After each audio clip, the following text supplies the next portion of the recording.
नमस्कार दोस्तों, मैं वैभव एक बार फिर से आप लोगों का स्वागत करता हूं आपके अपने यूट्यूब चैनल टारगेट सरकारी नौकरी पर। तो आप लोगों का स्वागत है। Very very good evening guys, जल्दी से सारे लोग आ जाइए। फिर आज के सेशन की हम लोग शुरुआत करेंगे और जितने लोग जुड़ते चल रहे हो सभी लोग सेशन को एक बार लाइक कर दो, सेशन को एक बार आप सभी लोग शेयर कर दो ताकि बाकी साथी जो नहीं जुड़ पाएँ तो वो सारे लोग भी जुड़ जाएँ। चलिए शुरू करेंगे इसी के साथ आज के सेशन को। और पहले प्रश्न का आंसर कीजिएगा, Wisden cricketer of the year जीतने वाली पहली महिला खिलाड़ी कौन बन गई हैं। अब देखिए यहाँ पर ये पहली महिला की बात हो रही है कि पहली महिला खिलाड़ी कौन बनी है। पहली हैं तो फिर महत्वपूर्ण हो जाएंगी। तो दीप्ति शर्मा, सैफाली वर्मा, हरमनप्रीत कौर या फिर पूनम यादव। पहले प्रश्न की बात करेंगे। करेक्ट आंसर क्या हो जाएगा, जल्दी से सभी लोग आंसर करते चलिएगा। और जितने लोग जुड़ते चल रहे हैं सभी लोग सेशन को क्या करेंगे, सेशन को लाइक करेंगे। सेशन को एक बार आप सभी लोग शेयर जरूर कर दीजिएगा, ठीक है। चलिए जल्दी से बताइएगा क्या हो जाएगा। पहले प्रश्न का करेक्ट आंसर हो जाएगा हरमनप्रीत कौर हो जाएगा।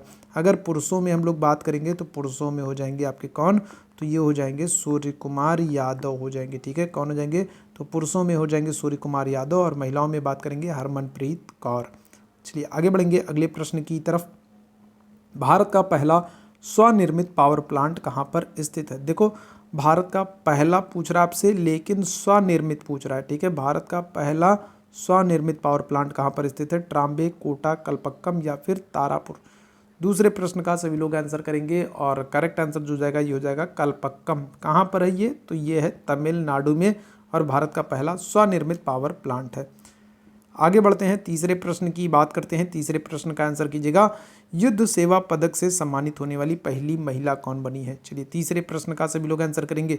तो युद्ध सेवा पदक से सम्मानित होने वाली देखिए पहली महिला पूछ रहा है और पहली महिला है तो महत्वपूर्ण है। भावना कांत, सालिजा धामी, मिंटी अग्रवाल या फिर अपर्णा कुमार। तीसरे प्रश्न का सभी लोग आंसर करेंगे।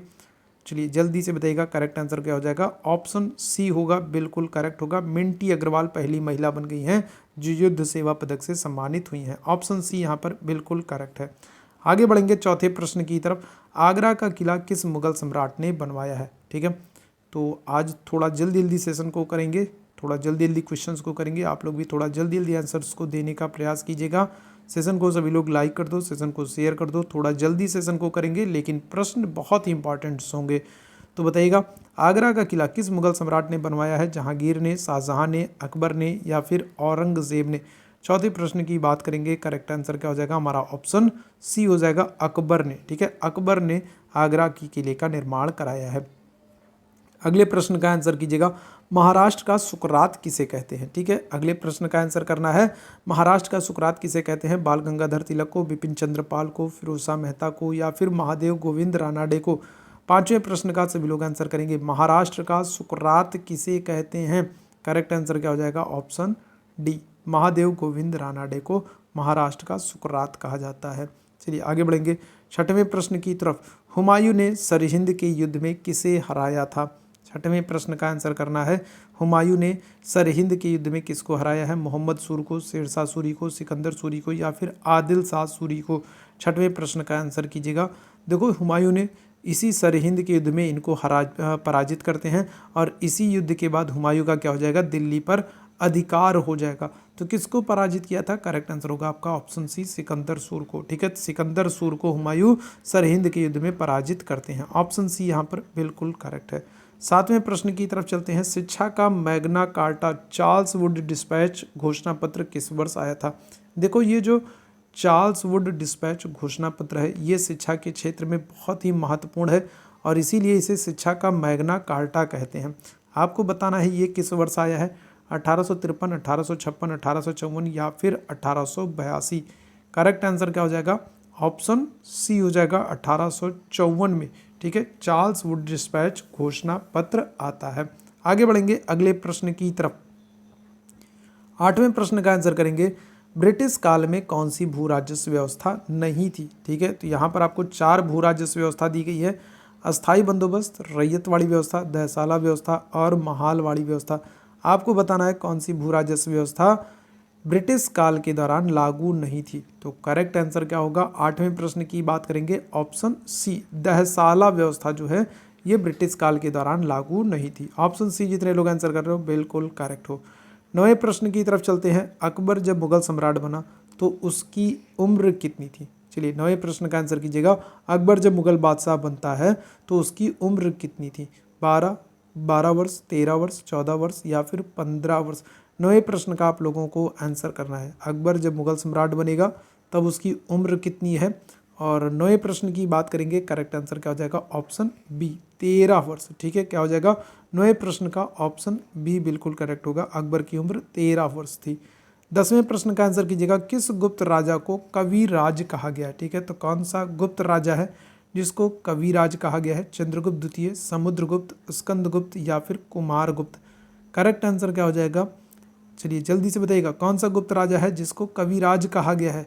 करेक्ट आंसर क्या होगा हमारा? ऑप्शन बी समुद्रगुप्त हो जाएगा। ठीक है, और ध्यान रखना समुद्रगुप्त को ही V.A. स्मिथ ने, ठीक है, V.A. स्मिथ ने ही समुद्रगुप्त को क्या किया है? समुद्रगुप्त को भारत का नेपोलियन कहा है। ठीक है, तो ये भी ध्यान रखिएगा, समुद्रगुप्त को भारत का नेपोलियन कहा गया है। किसने कहा है?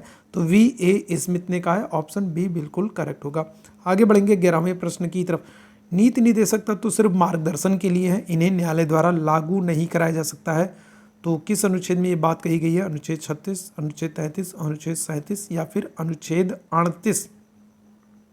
नीति निर्देशक तत्व, अगर इनकी हम लोग बात करते हैं तो देखो नीति निर्देशक तत्व जो हैं ये आपके भाग 4 में है। और कहाँ से कहाँ तक हैं? तो 36 से लेकर के 51 तक हैं। और अगर पूछ ले किस देश से लिए गए हैं तो ये आपके आयरलैंड से लिए गए हैं। ठीक है, आयरलैंड से लिए गए हैं। और अनुच्छेद 37 में कहा गया है कि नीति निर्देशक तत्व जो है वो सिर्फ मार्गदर्शन के लिए है और इन्हें न्यायालय द्वारा लागू नहीं करा सकते। तो ऑप्शन सी बिल्कुल करेक्ट हो जाएगा, 37। आगे बढ़ेंगे 12वें प्रश्न की तरफ। दास कैपिटल किसकी पुस्तक है? 12वें प्रश्न का सभी लोग आंसर कीजिएगा।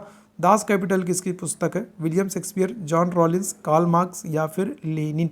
बहुत ही महत्वपूर्ण पुस्तक है, बहुत ही महत्वपूर्ण पुस्तक है, वेरी वेरी इंपॉर्टेंट पुस्तक है, ध्यान रखिएगा। दास कैपिटल तो किसकी पुस्तक हो जाएगी? ये हो जाएगी आपकी कार्ल मार्क्स की पुस्तक है। ऑप्शन सी यहाँ पर बिल्कुल करेक्ट हो जाएगा। आगे बढ़ेंगे 13वें प्रश्न की तरफ। अगले प्रश्न की तरफ, आर्थिक विकास का तृतीय क्षेत्र है, बताइएगा आर्थिक विकास का तृतीय क्षेत्र क्या होगा? कृषि क्षेत्र, विज्ञान क्षेत्र, सेवा क्षेत्र या फिर शिक्षा क्षेत्र। चलो जल्दी से बताना, आर्थिक विकास का तृतीय क्षेत्र आपसे पूछ रहा है तो क्या हो जाएगा? 13वें प्रश्न की बात करेंगे। आर्थिक विकास का तृतीय क्षेत्र जो है ये हो जाएगा हमारा ऑप्शन डी हो जाएगा, सेवा क्षेत्र हो जाएगा। ठीक है, क्या हो जाएगा? तो ऑप्शन डी सेवा क्षेत्र हो जाएगा। आगे बढ़ते हैं 14वें प्रश्न की तरफ। विश्वव्यापी आर्थिक संकट या फिर जिसे हम लोग कहते हैं आर्थिक मंदी, ठीक है, तो विश्वव्यापी आर्थिक संकट या फिर जो आर्थिक मंदी है ये किस वर्ष आरंभ हुई थी? 1914, 1922, 1929 या फिर 1925। 14वें प्रश्न की बात करेंगे, करेक्ट आंसर हमारा हो जाएगा ऑप्शन सी 1929 में विश्वव्यापी आर्थिक संकट या फिर आर्थिक मंदी आई थी। अगले प्रश्न का आंसर कीजिएगा। वार एंड पीस किसकी पुस्तक है? ठीक है, 15वें प्रश्न का आंसर करना। ये पुस्तक भी आपकी बहुत महत्वपूर्ण है, वार एंड पीस। तो किसकी पुस्तक है? टॉलस्टॉय की, लेनिन की, हिटलर की या फिर मुसोलिनी की। 15वें प्रश्न का सभी लोग आंसर करेंगे। करेक्ट आंसर क्या हो जाएगा हमारा? ऑप्शन ए हो जाएगा, टॉलस्टॉय की पुस्तक है। ठीक है, ऑप्शन ए क्या हो जाएगा? टॉलस्टॉय की पुस्तक है वार एंड पीस। 16वें प्रश्न का आंसर कीजिएगा। इटली के एकीकरण में किसका संबंध नहीं है? तो देखो 4 लोगों के नाम दिए गए हैं, बिस्मार्क, मैजनी, कावूर और गैरिबाल्डी। तो किसका संबंध इटली के एकीकरण से नहीं है? नहीं पूछा जा रहा है, नहीं बताना है आपको। ठीक है, और अगर कल वाला सेशन आपने देखा है तो इस प्रश्न का जरूर आप आंसर दे पाओगे। क्या हो जाएगा करेक्ट आंसर? करेक्ट आंसर हमारा होगा बिस्मार्क। कल वाले सेशन में हम लोगों ने बात की थी, आपको मैंने बताया था कि जो बिस्मार्क हैं इन्होंने जर्मनी के एकीकरण के लिए प्रयास किया था। ठीक है, और अगर भारत का बिस्मार्क पूछे तो भारत का बिस्मार्क कहते हैं सरदार पटेल को। ठीक है, क्यों कहते हैं? क्योंकि जैसे बिस्मार्क ने जर्मनी के एकीकरण के लिए प्रयास किया था वैसे भारत के एकीकरण के लिए प्रयास सरदार पटेल ने किया था। ठीक है, तो भारत का बिस्मार्क सरदार पटेल को कहते हैं और बिस्मार्क ने जर्मनी के एकीकरण के लिए प्रयास किया है, इटली के लिए नहीं। तो ऑप्शन ए यहाँ पर बिल्कुल करेक्ट होगा। आगे बढ़ेंगे। पांड्य वंश की राजधानी किस स्थान पर स्थित थी? पांड्य राजाओं की राजधानी आपको बताना है, पांड्य राजाओं की राजधानी कहाँ पर स्थित थी? वातापी, मदुरई, कोच्चि, वारंगल। क्या करेक्ट आंसर हो जाएगा? 17वें प्रश्न का सभी लोग आंसर करेंगे, सभी बच्चे जल्दी से आंसर करेंगे। क्या हो जाएगा? पांड्य वंश की राजधानी कहाँ पर स्थित है? करेक्ट आंसर हमारा होगा ऑप्शन बी, मदुरई। ठीक है, पांड्य राजाओं की राजधानी क्या है? तो मदुरई है। ऑप्शन बी यहाँ पर बिल्कुल करेक्ट हो जाएगा। और पांड्य वंश का अगर राजकीय चिन्ह पूछा जाए तो पांड्य राजाओं की जो राजकीय चिन्ह था वो था मछली। ठीक है, पांड्य राजाओं का जो राजकीय चिन्ह था वो क्या था? तो वो मछली था। ये लोग मछली को शुभ मानते हैं।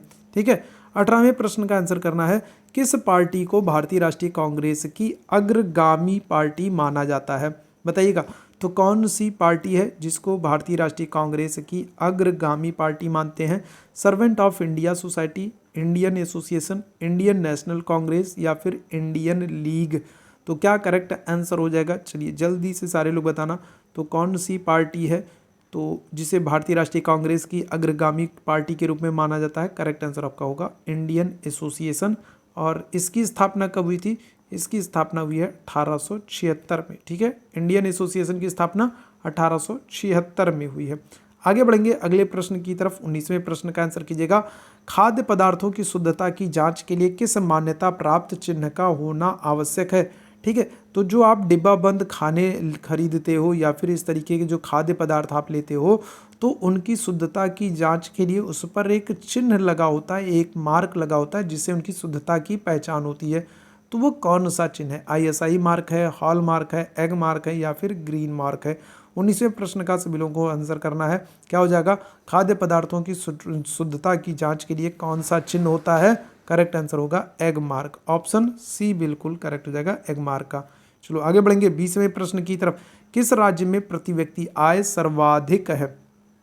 20वें प्रश्न का आंसर कीजिएगा, तो कौन सा राज्य है जिसमें प्रति व्यक्ति आय सर्वाधिक है? पंजाब, राजस्थान, गोवा या फिर केरल?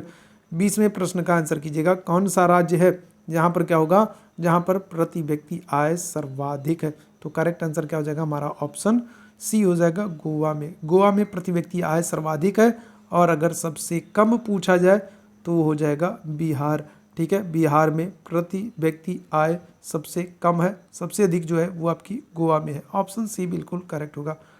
किस पंचवर्षीय योजना में कार्य के बदले अनाज योजना को प्रारंभ किया गया है?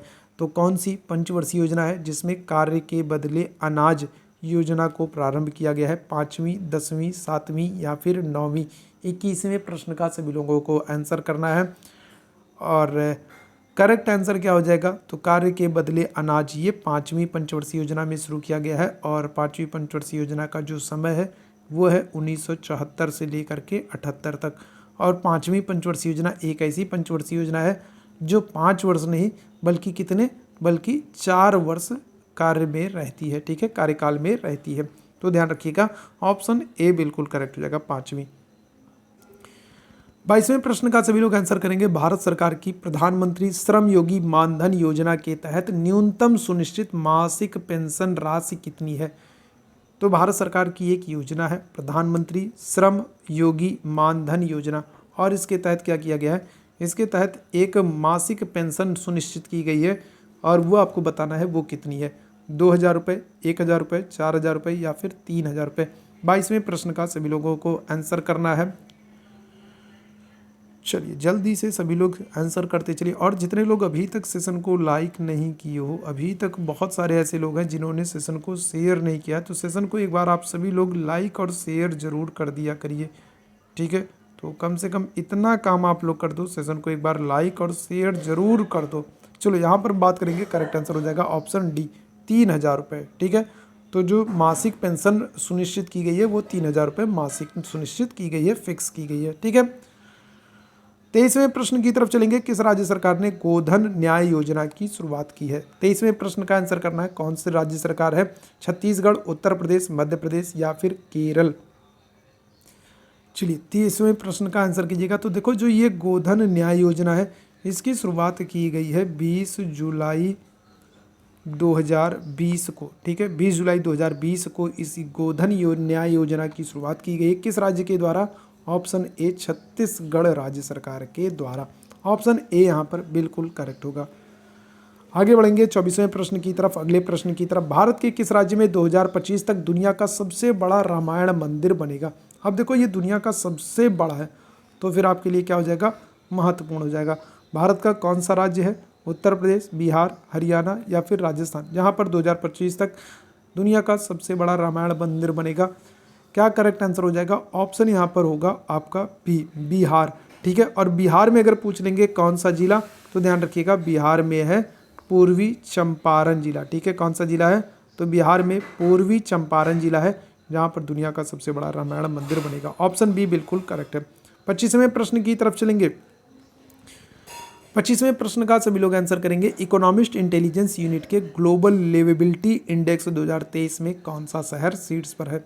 कोपेनहेगन, वियना, सिडनी या फिर मेलबर्न? क्या करेक्ट आंसर हो जाएगा? 25वें प्रश्न का सभी लोग आंसर कीजिएगा। तो ग्लोबल लिवेबिलिटी इंडेक्स 2023 में कौन सा शहर सीट्स पर है? और करेक्ट आंसर की अगर हम लोग बात करेंगे तो ऑप्शन बी हो जाएगा वियना। वियना जो है देखिए ये ऑस्ट्रिया की राजधानी है और ये सीट्स पर है। ठीक है, ऑस्ट्रिया की राजधानी है वियना और ये सीट्स पर है। ऑप्शन बी यहाँ पर बिल्कुल करेक्ट होगा। 26वें प्रश्न का आंसर कीजिएगा। अमेरिकी कांग्रेस के संयुक्त सत्र को 2 बार संबोधित करने वाले पहले भारतीय प्रधानमंत्री कौन बन गए?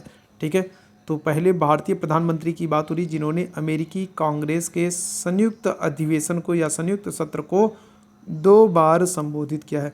तो नरेंद्र मोदी, मनमोहन सिंह, अटल बिहारी वाजपेयी या फिर जवाहरलाल नेहरू? तो देखो ऑप्शन में अगर नरेंद्र मोदी हैं तो कहीं और जाने की आवश्यकता ही क्या है। करेक्ट आंसर कौन होंगे? हमारे ऑप्शन ए हो जाएगा, नरेंद्र मोदी जी हो जाएंगे। ठीक है भाइयों एवं बहनों, तो क्या हो जाएगा? नरेंद्र मोदी हो जाएगा। ऑप्शन ए बिल्कुल करेक्ट हो जाएगा। 27वें प्रश्न की बात करेंगे। ग्लोबल जेंडर गैप इंडेक्स 2023 में भारत का स्थान क्या है? ठीक है, तो जेंडर गैप इंडेक्स की बात हुई है, 2023 की बात हुई है और भारत का स्थान पूछा गया है 135वां, 127वां, 139वां या फिर 126वां। करेक्ट आंसर क्या हो जाएगा? तो 127वां। ऑप्शन बी जितने लोग आंसर करोगे बिल्कुल आप लोग करेक्ट हो जाओगे। 28वें प्रश्न की बात करेंगे। द ऑडेसिटी ऑफ होप पुस्तक के लेखक कौन है? ठीक है, तो Bill Clinton, George Bush, Barack Obama या फिर Bill Gates? The Audacity of Hope पुस्तक के लेखक कौन है और महत्वपूर्ण पुस्तक है और कौन से अमेरिकी राष्ट्रपति इसके लेखक है? तो करेक्ट आंसर हमारा हो जाएगा ऑप्शन सी, बराक ओबामा। ठीक है, ऑप्शन क्या हो जाएगा? ऑप्शन सी, बराक ओबामा बिल्कुल करेक्ट हो जाएगा। आगे बढ़ेंगे अगले प्रश्न की तरफ।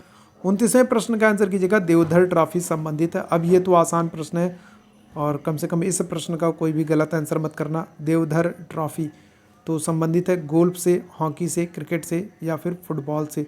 देवधर ट्रॉफी की बात करेंगे, करेक्ट आंसर हो जाएगा हमारा ऑप्शन सी। 29वें प्रश्न की बात करेंगे, क्रिकेट से संबंधित है देवधर ट्रॉफी। जितने लोग आंसर सी कर रहे हो बिल्कुल करेक्ट हो जाओगे। आगे बढ़ते हैं। 30वें प्रश्न की बात करेंगे। भारत का पहला तेल शोधक कारखाना कहाँ खोला गया? अब देखो ये भारत में क्या है? भारत में पहला तेल शोधक कारखाना है और पहला है तो फिर क्या हो जाएगा? महत्वपूर्ण हो जाएगा। मैंने आपको बार बार बताया पहली बार कोई भी काम होता है तो वो महत्वपूर्ण होता है। भारत में पहली बार तेल शोधक कारखाना खोला जा रहा है। मथुरा, बरौनी, डिगबोई, गुवाहाटी? करेक्ट आंसर क्या हो जाएगा? 30वें प्रश्न की बात करेंगे, ऑप्शन सी हो जाएगा, डिगबोई हो जाएगा। डिगबोई में कब खोला गया है? तो 1901 में। ठीक है, अच्छा ये डिगबोई कहाँ पर पड़ेगा? तो डिगबोई आपका असम में पड़ेगा। ठीक है, कहाँ पर पड़ेगा? तो ये डिगबोई आपका असम में पड़ेगा और यहाँ पर 1901 में भारत का पहला तेल शोधक कारखाना खोला गया है। तो ऑप्शन सी बिल्कुल करेक्ट हो जाएगा। 31वें प्रश्न की तरफ बात करेंगे। किसने कहा है मुद्रा वह है जो मुद्रा का कार्य करती है? तो कोल्डबर्ग और स्मिथ, नेट और वाकर, सीलिंगमैन या फिर हार्टले, विदर्स और वाकर? तो क्या हो जाएगा? 31वें प्रश्न का आंसर कीजिएगा। कौन से विचारक है या लेखक हैं या फिर किसका कथन है मुद्रा वह है जो मुद्रा का कार्य करती है? चलिए जल्दी से सभी लोग आंसर करते चलिएगा। 31वें प्रश्न की हम लोग बात करेंगे और करेक्ट आंसर जो जाएंगे वो आपके ऑप्शन डी हो जाएंगे, हार्टले, विदर्स और वाकर। ऑप्शन डी जितने लोग आंसर किया है बिल्कुल करेक्ट हो जाओगे। 32वें प्रश्न की बात करेंगे। कोडरमा प्रसिद्ध है, तो कोडरमा किसके लिए प्रसिद्ध है? देखो कोडरमा जो है ये झारखंड में है। ठीक है, कोडरमा जो है ये कहाँ पर है? तो ये झारखंड में है और किसके लिए प्रसिद्ध है? बॉक्साइट के लिए, अभ्रक के लिए, लौह अयस्क के लिए या फिर तांबे के लिए? 32वें प्रश्न का आप लोगों को आंसर करना है कोडरमा। कोडरमा की जो खान है, कोडरमा जिला जो है ये झारखंड में है और ये अबरक के लिए फेमस है। ऑप्शन बी बिल्कुल करेक्ट हो जाएगा। और अगर अबरक के उत्पादन में अगर भारत की बात करेंगे तो जो भारत हमारा है, जो हमारा प्यारा भारत है, ये कहाँ पर है, तो ये फर्स्ट पोजीशन पर है। ठीक है, ध्यान रखिएगा, अबरक के उत्पादन में भारत का पहला स्थान है।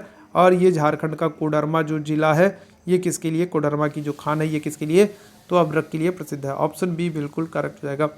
33वें प्रश्न की तरफ चलते हैं। भारत में पहला नगर निगम कहाँ पर बना था। ठीक है, तो देखो पहले नगर निगम की बात हो रही है, बताइएगा पटना में, मद्रास में, नागपुर में या फिर बम्बई में। भारत में पहला नगर निगम कहाँ पर बना है, 33वें प्रश्न की बात करेंगे और करेक्ट आंसर जो होगा हमारा ऑप्शन बी, मद्रास में पहला नगर निगम बनेगा। कब बनेगा, तो 1688 में। ठीक है, तो 1688 में भारत में पहला नगर निगम बनेगा मद्रास में। ऑप्शन बी बिल्कुल करेक्ट हो जाएगा। चलिए आगे बढ़ते हैं, 34वें प्रश्न की बात करते हैं। नाडा हब्बा महोत्सव किस राज्य में मनाया गया है। 34वें प्रश्न का आंसर करना है केरल, कर्नाटका, आंध्र प्रदेश या फिर मिजोरम। नाडा हब्बा महोत्सव, ठीक है, तो देखो जो ये महोत्सव है ये 10 दिवसीय दशहरा महोत्सव है। नाडा हब्बा महोत्सव जो है ये 10 दिवसीय दशहरा महोत्सव है। और प्रश्न बनता है कि किस राज्य में मनाया जाता है। ऑप्शन बी हो जाएगा कर्नाटका में। कर्नाटका में नाडा हब्बा महोत्सव 10 दिवसीय दशहरा महोत्सव है जिसका अभी हाल ही में आयोजन किया गया था। ऑप्शन बी बिल्कुल करेक्ट हो जाएगा।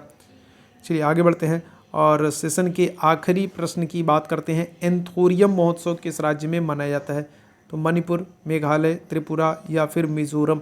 35वें प्रश्न का सभी लोग आंसर कीजिएगा। एंथोरियम महोत्सव तो किस राज्य में मनाते हैं, क्या करेक्ट आंसर होगा, तो यहाँ पर देखो जल्दी से सारे लोग आंसर करो और करेक्ट आंसर हमारा होगा ऑप्शन डी, मिजोरम में।